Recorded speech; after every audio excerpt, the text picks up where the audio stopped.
Welcome to news express. నేను వెంకట్. ప్రముఖ ఆధ్యాత్మిక పర్యాటక ప్రాంతమైన ములుగును కాంగ్రెస్ ప్రభుత్వం అవినీతిమయంగా మార్చిందని బీఆర్ఎస్ నేత సతీష్ రెడ్డి ఆరోపించారు.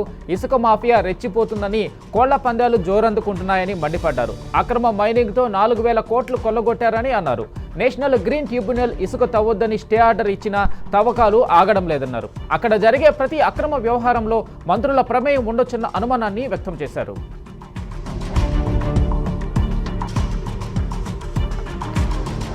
సీఎం రేవంత్ రెడ్డి కారణంగానే ములుగు జిల్లాలో ప్రకృతి విపత్తులు సంభవిస్తున్నాయని ములుగు జిల్లా బీఆర్ఎస్ నేత కాకులమరి లక్ష్మణరావు ఆరోపించారు. ఆదివాసీల ఆరాధ్య దైవమైన సమ్మక్క సారలమ్మ దేవతలపై ఓట్లు వేసి మాట తప్పడం రేవంత్కు అలవాటుగా మారిందని మండిపడ్డారు.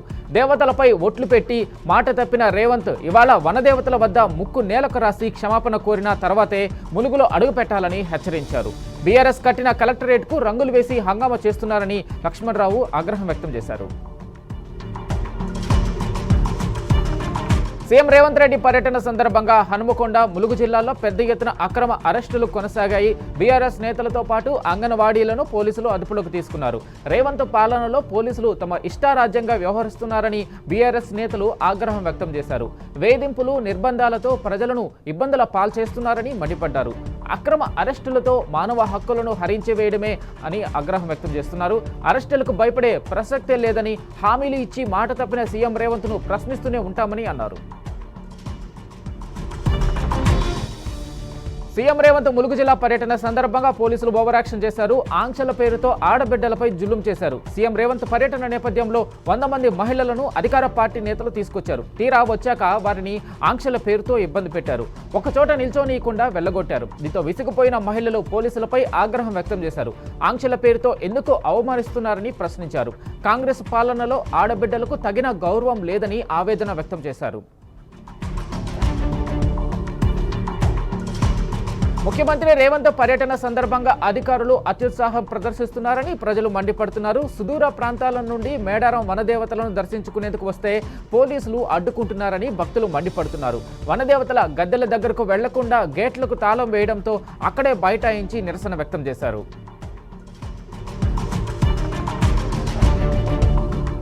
ములుగు ఐడీఓసీ భవనం ప్రారంభోత్సవం సందర్భంగా కనీస ఏర్పాట్లు కరువయ్యాయి. కనీసం మంచినీళ్లు ఏర్పాటు చేయకపోవడం, ఎండలో 3-4 గంటల పాటు కూర్చోబెట్టడంతో మహిళలు ఇబ్బందులు పడ్డారు. కనీసం టెంట్ కూడా ఏర్పాటు చేయలేదని మహిళలు ఆగ్రహం వ్యక్తం చేశారు.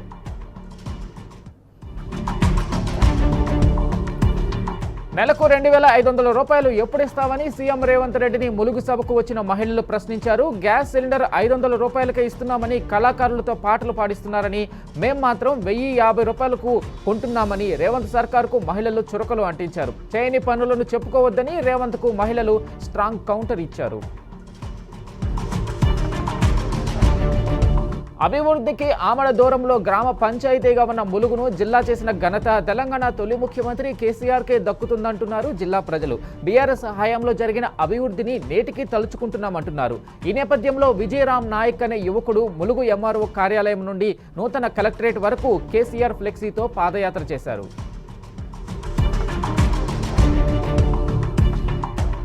ఖమ్మంలో ఇందిరమ్మ ఇల్లు ఎన్ని వచ్చాయో చెప్పాలని మాజీ మంత్రి పువ్వాడ అజయ్ కుమార్ ప్రశ్నించారు. ఇందిరమ్మ ఇల్లు బిల్లులు రావడం లేదన్నారు. కాంగ్రెస్ పార్టీ అధికారంలోకి వచ్చిన తర్వాత పాత రోజులు వచ్చాయన్నారు. కరెంటు విషయంలో పాత రోజులు వచ్చాయని, యూరియా సరఫరాలో నిర్లక్ష్యం వహిస్తున్నారని ఫైర్ అయ్యారు. రాష్ట్రంలో అభివృద్ధి కుంటుపడిపోయిందని విమర్శించారు.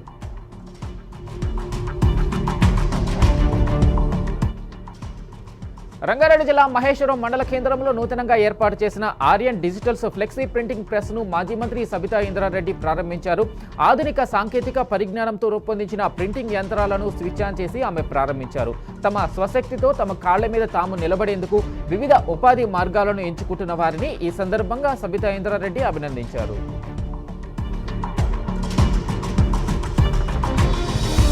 నోరు తెరిస్తే రేవంత్ రెడ్డి అన్ని అబద్ధాలే మాట్లాడుతున్నారని మాజీ మంత్రి సునీత లక్ష్మారెడ్డి మండిపడ్డారు. సర్కారు వైఫల్యాల వల్ల రైతులు నరక యాతన అనుభవిస్తున్నారని అన్నారు. ఇప్పటికీ యూరియా సమస్యతో రైతులు అల్లాడిపోతున్నారని అన్నారు. దీనికి తోడు కరెంటు కోతలు వారిని తీవ్ర ఆందోళనకు గురి చేస్తున్నాయని సునీత లక్ష్మారెడ్డి ఆగ్రహం వ్యక్తం చేశారు. నిరుద్యోగులను కూడా నిండా మోసం చేస్తున్నారని విమర్శించారు. ఫీజు రీయింబర్స్మెంట్ బకాయిలు చెల్లించకపోవడంతో వేలాది మంది విద్యార్థులు ఇబ్బందులు పడుతున్నారని అన్నారు.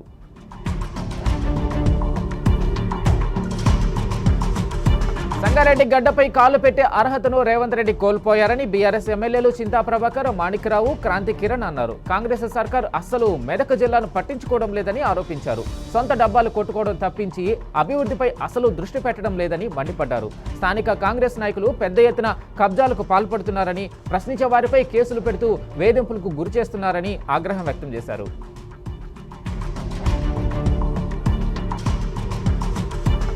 చౌకబారు విమర్శలు, పనికిరాని మాటలతో కాలక్షేపం చేస్తూ ప్రజలను నిలువున మోసం చేస్తున్నారని చింతా ప్రభాకర్, మాణిక్రావు, క్రాంతి కిరణ్ కాంగ్రెస్ నేతల తీరుపై ఫైర్ అయ్యారు.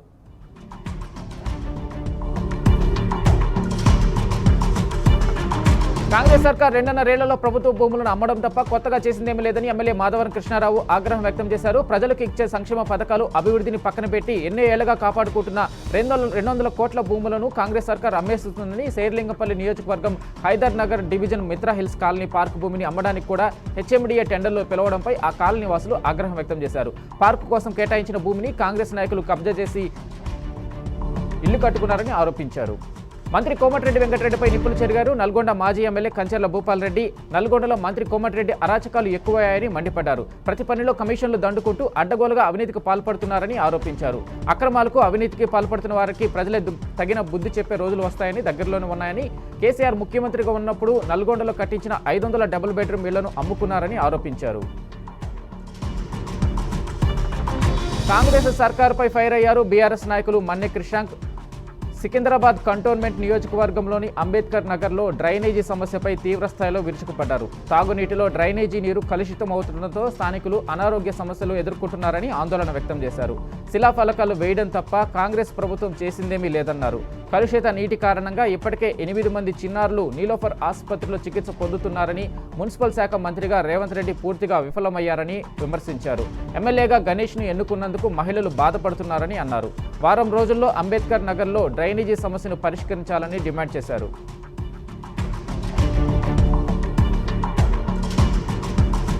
పాల్గొండ నియోజకవర్గంలో బీజేపీ, కాంగ్రెస్ పార్టీలకు చెందిన పలువురు నేతలు బీఆర్ఎస్ పార్టీలో చేరారు. వారందరికీ గులాబీ కండువాలు కప్పి పార్టీలోకి ఆహ్వానించారు మాజీ మంత్రి వేముల ప్రశాంత్ రెడ్డి. కాంగ్రెస్ మోసపూరిత పాలనపై ప్రజల్లో తీవ్ర వ్యతిరేకత వ్యక్తమవుతుందని, అందుకు నిదర్శనమే ఆ పార్టీకి చెందిన వారు పెద్ద సంఖ్యలో బీఆర్ఎస్లో చేరుతున్నారని అన్నారు వేముల ప్రశాంత్ రెడ్డి.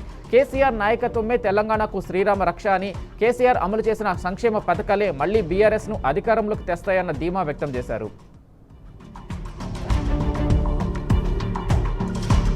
అభివృద్ధి జరగాలంటే బీఆర్ఎస్ రావాలి, గ్రామాలు వికాసాభివృద్ధి చెందాలంటే కేసీఆర్ పాలనే కావాలని బోధి ఎమ్మెల్యే అనిల్ జాదవ్ అన్నారు. ఆదిలాబాద్ జిల్లా తలమడుగు మండలంలోని కప్పరదేవి గ్రామానికి చెందిన కాంగ్రెస్ కార్యకర్తలు, నాయకులు ఆ పార్టీకి రాజీనామా చేసి బీఆర్ఎస్లో చేరారు. అనిల్ జాదవ్ వారందరికీ గులాబీ కండువాలు కప్పి పార్టీలోకి సాదరంగా ఆహ్వానించారు. రానున్నది బీఆర్ఎస్ ప్రభుత్వమేనని ఈ సందర్భంగా అనిల్ జాదవ్ అన్నారు.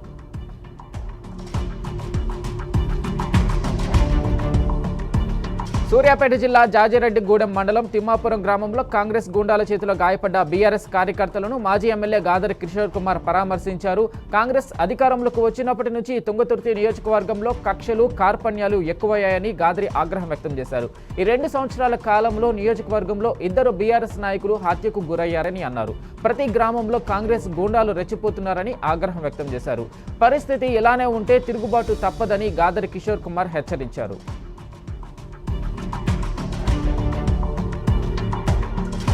సింగరేణి మారుపేర్లు, విజిలెన్స్ పెండింగ్ కేసుల సమస్యల పరిష్కారం కోసం కార్మికులు ఆందోళన బాటపట్టారు. కొద్ది నెలలుగా వివిధ రూపాల్లో నిరసన తెలిపినప్పటికీ ప్రభుత్వం నుంచి, సింగరేణి సంస్థ నుంచి ఎలాంటి స్పందన లేకపోవడంతో ఆమరణ దీక్షకు దిగారు. కొత్తగూడెంలోని Singareni collieries company head office ఎదుట చేపట్టిన నిరసన దీక్షను ఆమరణ దీక్షగా మార్చారు. తమ కుటుంబాలకు న్యాయం జరిగి ఉద్యోగ నియామక పత్రాలు అందే వరకు ఈ దీక్షను విరమించబోమని వారు స్పష్టం చేశారు. సీసీఎస్ విధానాన్ని రద్దు చేయాలని, పాత పెన్షన్ విధానాన్ని కొనసాగించాలని డిమాండ్ చేస్తూ కొత్తగూడెంలో తెలంగాణ పీఆర్టీయూ ఆందోళన చేపట్టింది. పోస్టాఫీసు సెంటర్ నుంచి రైల్వే స్టేషన్ వరకు భారీ ర్యాలీ నిర్వహించారు. సిపిఎస్ వల్ల ఉద్యోగులు ఎదుర్కొంటున్న సమస్యలను వెంటనే పరిష్కరించాలని డిమాండ్ చేశారు. ఈ ఆందోళనలో ఉద్యోగులు, ఉపాధ్యాయులు పెద్ద సంఖ్యలో పాల్గొన్నారు.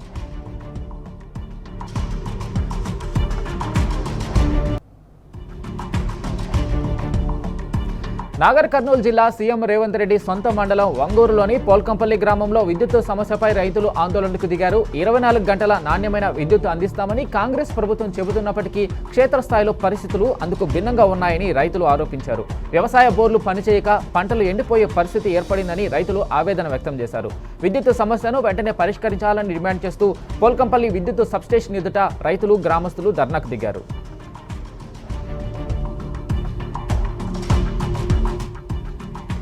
జనగామ జిల్లా బచ్చన్నపేటలో రైతులు కదం తొక్కారు. దేవాదులతో బచ్చన్నపేట మండలానికి సాగునీరు ఇవ్వాలని డిమాండ్ చేశారు. రైతులకు బీఆర్ఎస్ పార్టీ మద్దతు తెలిపింది. సిద్దిపేట జనగామ రహదారిపై బీఆర్ఎస్ కార్యకర్తలు రైతులు బైఠాయించి నిరసన తెలిపారు. 2 రోజుల్లో సాగునీరు అందించకుంటే భారీ ఎత్తున నిరసన చేపడతామని రేవంత్ సర్కారును హెచ్చరించారు. ఖమ్మం జిల్లాలో కాంగ్రెస్ ప్రభుత్వం నిర్మించిన రాజీవ్ లింక్ కెనాల్లో వరుస లోపాలు బయటపడుతున్నాయి. ఎక్కడికక్కడ లైనింగ్ కూలిపోతుంది. జూలూరుపాడు మండలం వినోబా నగర్ దగ్గర రాజీవ్ లింక్ కాలువ రెండవ వైపు లైనింగ్ పూర్తిగా కొట్టుకుపోయింది. అసలు రెండో పక్క లైనింగ్ నిర్మించారో లేదో అన్నట్టుగా ఉంది పరిస్థితి. ఇక వినోబా నగర్ దగ్గర సీతారామ కాలువ నుంచి నీరు వచ్చే ఎంట్రీ పాయింట్ కు కొద్ది దూరంలో కాలువకు గండిపడే ప్రమాదం కనిపిస్తుంది. అక్కడ కూడా సిమెంట్ లైనింగ్ ఊడిపోయి కాలువ కుంగింది. ఎక్కడికక్కడ ఊడిపోయిన సిమెంట్ పలకలు కాలువలో కొట్టుకుపోతున్నాయి. జోరాల జలాశయానికి స్వల్పంగా వరద నీటి ప్రవాహం కొనసాగుతుంది. ఎగువ ప్రాంతం నుండి వరద ప్రవాహం ఉధృతంగా ఉండడంతో జలాశయానికి వరద నీరు వచ్చి చేరుతుంది. ఇన్ఫ్లో 18,000 క్యూసెక్కులు కాగా అవుట్ఫ్లో 20,486 క్యూసెక్కులుగా ఉంది. పూర్తి స్థాయి నీటి నిల్వ 9.657 టీఎంసీలు కాగా ప్రస్తుత నీటి నిల్వ 9.152 టీఎంసీలు ఉంది. శ్రీశైలం జలాశయానికి వరద నీటి ప్రవాహం కొనసాగుతుంది. జూరాల నుంచి 15,819 క్యూసెక్కుల నీరు శ్రీశైలం జలాశయానికి చేరుతుంది. శ్రీశైలం జలాశయం పూర్తి స్థాయి నీటి మట్టం 885 అడుగులు కాగా ప్రస్తుతం 877.10 అడుగుల వద్ద నీటి మట్టం కొనసాగుతుంది. పూర్తి స్థాయి నీటి నిల్వ సామర్థ్యం 215.70 టీఎంసీలు కాగా ప్రస్తుతం 173.98 టీఎంసీల నీటి నిల్వ ఉంది. నాగార్జున సాగర్ ప్రాజెక్టుకు వరద నీరు కొనసాగుతుంది. ఇన్ఫ్లో 51,276 క్యూసెక్కులు ఉండగా అవుట్ఫ్లో 33,748 క్యూసెక్కులుగా కొనసాగుతుంది. ప్రాజెక్టు పూర్తి స్థాయి నీటి మట్టం 590 అడుగులు కాగా ప్రస్తుత నీటి మట్టం 525.60 అడుగులకు చేరింది. ప్రాజెక్టు పూర్తి స్థాయి నీటి నిల్వ సామర్థ్యం 312 టీఎంసీలు ఉండగా ప్రస్తుతం 160 టీఎంసీల నీరు నిల్వ ఉంది.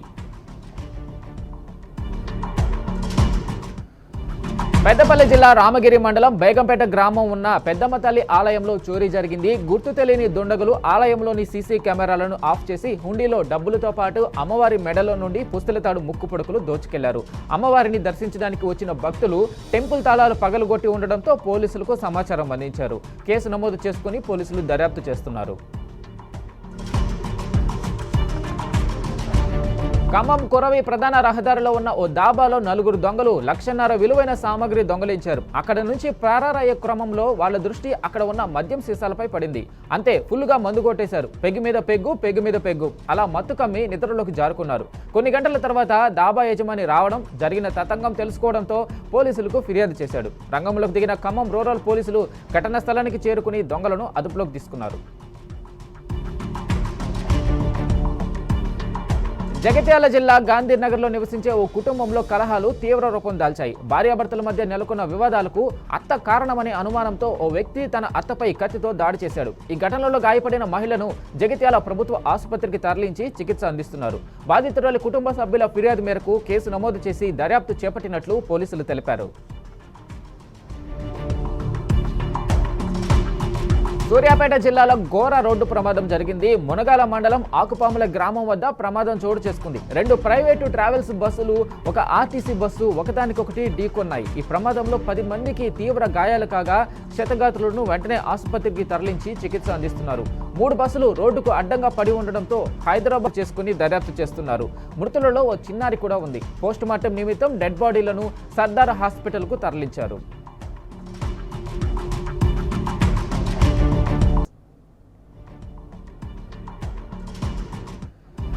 పశ్చిమ బెంగాల్ మాజీ డిప్యూటీ స్పీకర్ ఆశిష్ బెనర్జీ ఆత్మహత్య చేసుకున్నారు. బీర్భూమ్ జిల్లాలోని తృణమూల్ కాంగ్రెస్ పార్టీ కార్యాలయంలో ఆయన ఉరివేసుకుని ఆత్మహత్యకు పాల్పడ్డారు.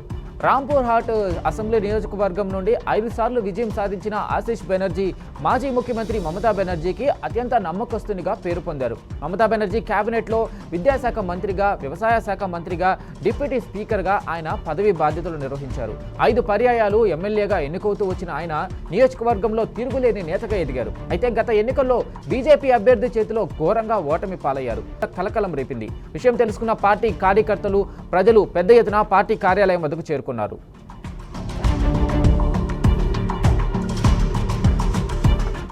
పశ్చిమ బెంగాల్ మాజీ డిప్యూటీ స్పీకర్ ఆశీష్ బెనర్జీ మృతి వార్త రాష్ట్ర వ్యాప్తంగా తీవ్ర విషాదం నింపింది. ఆయన మృతి పట్ల తృణమూల్ అధినేత్రి, మాజీ ముఖ్యమంత్రి మమతా బెనర్జీ తీవ్ర విచారం వ్యక్తం చేశారు.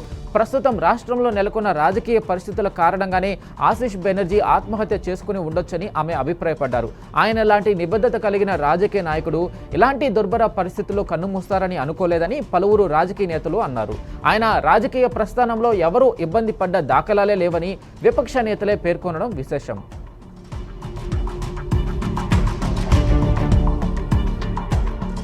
మలయాళీలు అత్యంత భక్తి శ్రద్ధలతో జరుపుకునే ఓణం వేడుకలు ప్రారంభమయ్యాయి. 10 రోజుల పాటు ఘనంగా నిర్వహించే ఈ వేడుకలు అతం కార్యక్రమంతో మొదలయ్యాయి. సాంప్రదాయ సంగీత వాయిద్యాల మధ్య ఎర్నాకుళం జిల్లాలోని త్రిపునలో భారీ ఊరేగింపు నిర్వహించారు. నగర వీధులన్నీ పండగ శోభతో కలకలలాడుతున్నాయి. ఈ నెల 26న ఓణం పండుగతో ఈ వేడుకలు ముగియనున్నాయి.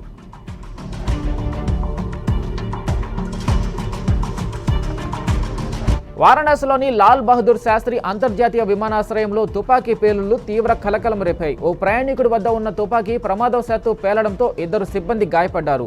ఆజాంగఢ్కు చెందిన ఓ వ్యక్తి వారణాసి నుండి ఎయిర్ ఇండియా విమానంలో ముంబైకి వెళ్లాల్సి ఉంది. తనిఖీల్లో భాగంగా అతడి వద్ద ఉన్న తుపాకీని అధికారులకు అప్పగించబోతుండగా అది ప్రమాదవశాత్తు పేలింది. ఈ ఘటనలో 2 గాయపడ్డారు. క్షతగాత్రులను స్థానిక ఆసుపత్రికి తరలించారు. ఘటనపై దర్యాప్తు చేపట్టినట్లు అధికారులు తెలిపారు. ఉత్తరాఖండ్లో భారీ వర్షాలు తీవ్ర భయాందోళనలు రేపుతున్నాయి. నదులు ప్రమాద స్థాయికి మించి ప్రవహిస్తున్నాయి. జలపాతాలు ఉధృతంగా మారాయి. ప్రకృతి అందాలు తిలకించేందుకు పర్యాటకుల సంఖ్య కూడా పెరుగుతుంది. రీల్స్ పిచ్చిలో యువత ప్రాణాల మీదకు తెచ్చుకుంటున్నారు. ఓ జలపాతం దగ్గర రీల్స్ చేసేందుకు ప్రవాహంలో దిగిన ఓ యువకుడు కొద్దిసేపు ప్రాణభయంతో వెలువెల్లాడాడు. అతనిని రక్షించేందుకు అధికారులు నానా ఇబ్బందులు పడ్డారు. అలాగే మరో జలపాతం వద్ద కూడా కొందరు ప్రవాహ వేగంలో చిక్కుకుపోవడంతో వారిని కూడా రక్షించారు. ప్రమాదకరమైన అంచున నిలబడి రీల్స్ చేయాలనుకోవద్దని అధికారులు హెచ్చరిస్తున్నారు.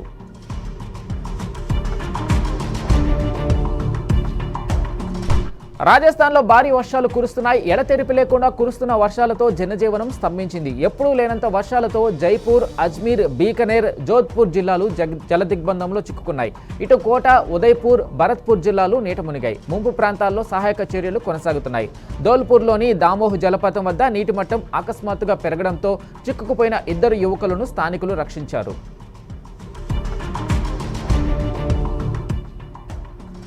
అరుణాచల్ ప్రదేశ్లో ఆగకుండా కురుస్తున్న భారీ వర్షాలతో మెరుపు వరదలు సంభవిస్తున్నాయి. వర్షాల కారణంగా ఎగువ సుబన్సిరి జిల్లాలో కొండచర్యలు విరిగిపడి 4 మృతి చెందారు. ఈ 4గురిలో 2 ఆర్మీ జవాన్లు ఉన్నట్లు అధికారులు తెలిపారు. దిబాంగ్ వ్యాలీ జిల్లాలో వరదలకు ఆర్మీ షెల్టర్లు కొట్టుకుపోయి 5 జవాన్లు గల్లంతయ్యారు.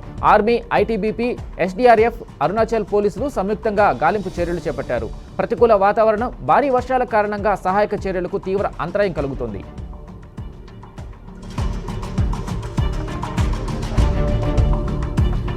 భారీ వర్షాలకు ఉత్తరాఖండ్ తడిసి ముద్దవుతుంది. చమోలీలో బద్రీనాథ్ జాతీయ రహదారి చాలా వరకు కుంగిపోయింది. మైదాన వద్ద అనేక వాహనాలు రోడ్డు మధ్యలో చిక్కుకుపోయాయి. ఓ సరుకుల లారీ రోడ్డు మధ్యలో కూరుకుపోయింది. పరిస్థితిని చక్కదిద్దేందుకు రంగంలోకి దిగిన సహాయక సిబ్బంది అనేక గంటల పాటు కష్టపడి లారీని వెలికి తీశారు. అయితే రోడ్డు పూర్తిగా మెత్తబడడంతో ప్రయాణికులు నానా ఇబ్బందులు పడుతున్నారు.